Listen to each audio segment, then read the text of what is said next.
نحمده ونصلي ونسلم على رسوله الكريم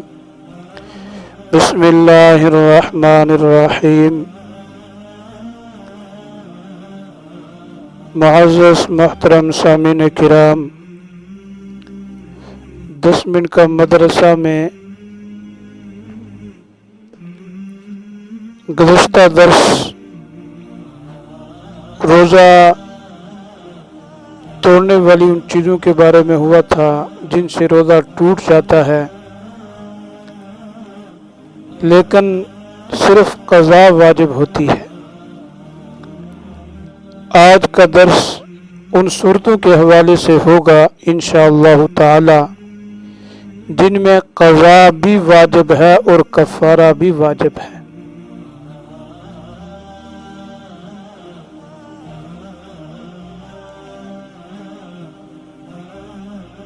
تو ہر وہ شخص جس میں روزہ رکھنے کی تمام شرائط پائی جاتی ہوں، وہ شخص رمضان کا روزہ رکھے، یعنی روزہ رکھنے کی نیت صبح صادق سے پہلے کر چکا ہو، یہ شخص جان بوجھ کر منہ کے ذریعے سے پیٹ میں کوئی ایسی چیز پہنچائے جو انسان کی دوا یا غذا میں ہوتی ہے، یعنی اس کے استعمال سے کسی قسم کا جسمانی نفع یا لذت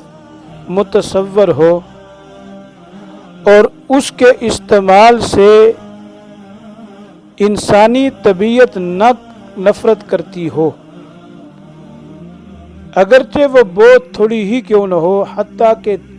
رائی کے دانے کے برابر ہی کیوں نہ ہو،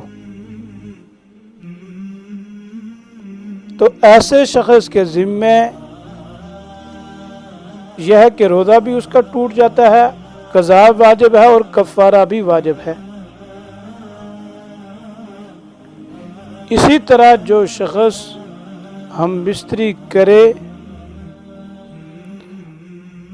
جس کو دوسرے الفاظ میں یوں سمجھے جو جماع کرے یا کرائے، اس صورت میں بھی قضا بھی ہے اور کفارہ بھی ہے۔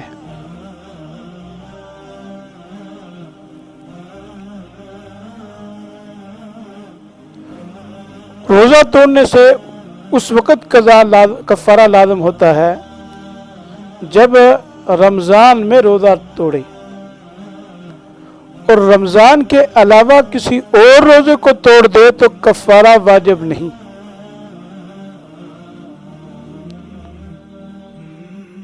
اسی طرح جو لوگ حقہ پینے کے عادی ہیں، سگریٹ پینے کے عادی ہیں، اگر یہ لوگ حقہ یا سگریٹ پی لیں گے تو ان پر بھی کفارہ واجب ہے اور قضا بھی واجب ہے۔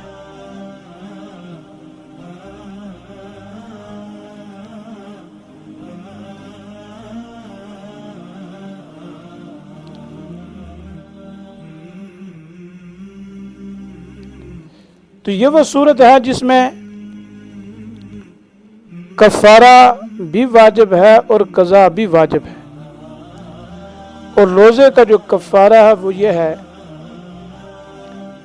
کہ پہلے مرحلے میں تو غلام آزاد کرنا ہے، غلام اور باندی تو آج کے دور میں نہیں ہیں، لہذا دوسرے درجے کا آ جائے گا، اور وہ ہے 2 مہینے لگاتار روزے رکھنے ہیں، ایک روزے کا کفارہ ہے۔ اور اگر کوئی جسمانی لحاظ سے اس کی طاقت نہیں رکھتا تو اس صورت میں اس کے ذمہ یہ ہے کہ وہ 60 مسکینوں کو 2 وقت کھانا کھلائے گا، اور جن کو اس نے صبح کا کھلایا ہے انہی کو شام کو کھلائے گا۔ یہ 60 مسکینوں کو سوٹ دے گا، ایک جوڑا کپڑے کا دے گا ہر ایک کو، یہ اس کا کفارہ ہے۔ اور ایک بندہ ہے جسمانی لحاظ سے تو اس کی اہلیت رکھتا ہے کہ 2 مہینے لگاتار روزے رکھ سکتا ہے، لیکن دل آمادہ نہیں ہوتا کیسے میں رکھوں، تو اس کے لیے وہ کھلانے والا عمل نہیں ہوگا۔ اطعام کے ساتھ کفارہ اور پہنانے کے ساتھ کفارہ یہ صورت میں ہے جبکہ جسمانی لحاظ سے اس کی طاقت، اس کی صلاحیت نہ رکھتا ہو۔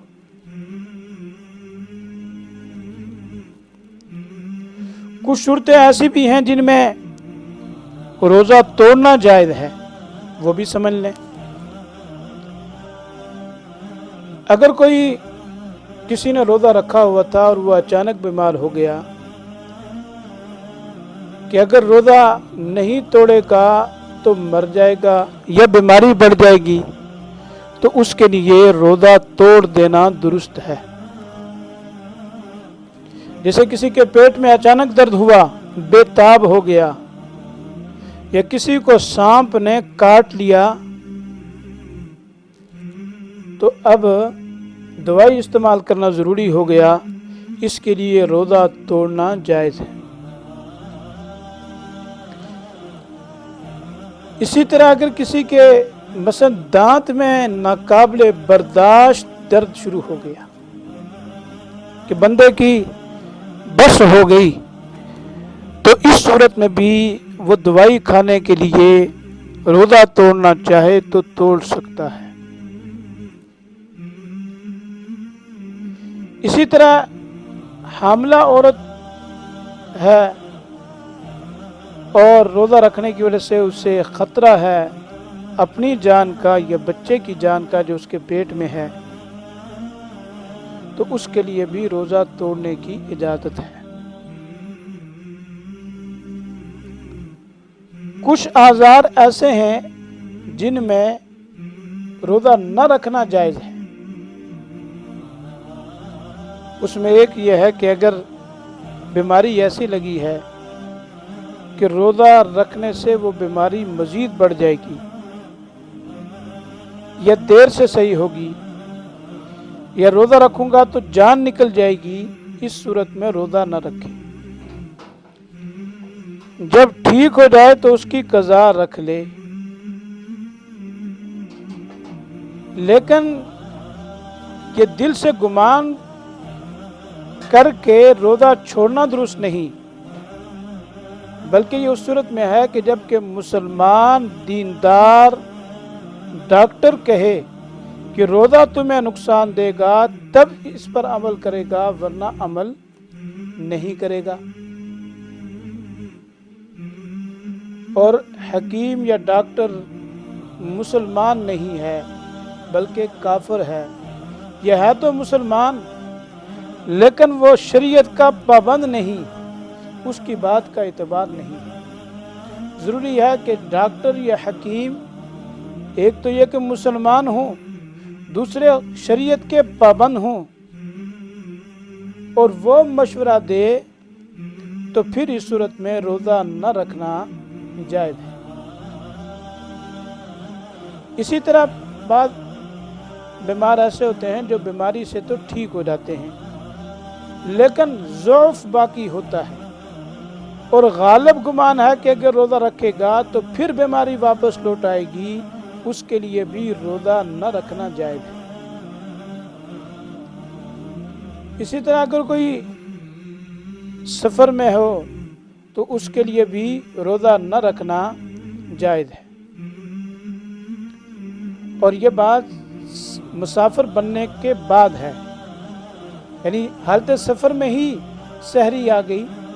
لیکن اگر ایک بندے کا ارادہ ہے تو وہ اس ارادے سے روزہ کو چھوڑ نہیں سکتا، بلکہ جب سفر شروع ہو تو پھر روزہ جو ہے وہ توڑ سکتا ہے، اس لیے کہ یہ پتہ نہیں ہوتا کہ سفر بندہ کر بھی سکے گا یا نہیں۔ بعض اوقات ایسی حاجات و ضروریات پیش آتی رہتی ہیں کہ بندہ سفر کا ارادہ کر کے بھی پھر نہیں جا سکتا، لہذا سفر شروع کرنے کے بعد ہی روزہ توڑ لینا چاہیے اگر ضرورت محسوس ہوتی ہے، ورنہ وہ روزہ رکھ لے، شرعاً کوئی حرج نہیں ہے۔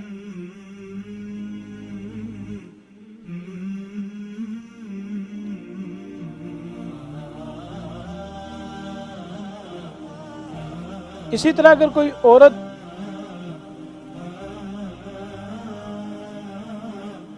بچے کو دودھ پلا رہی ہے اور خطرہ یہ ہے کہ اگر روزہ رکھا تو دودھ سوکھ جائے گا اور بچے کی جان کو خطرہ ہوگا، تو اس کے لیے بھی روزہ نہ رکھنا جائز ہے۔ لیکن اگر شوہر مالدار ہو، کسی دودھ پلانے والی عورت کا انتظام کر سکتا ہے، تو پھر اس کے لیے روزہ چھوڑنا درست نہیں ہے، الا یہ کہ بچہ کسی اور عورت کا دودھ قبول نہ کرتا ہو۔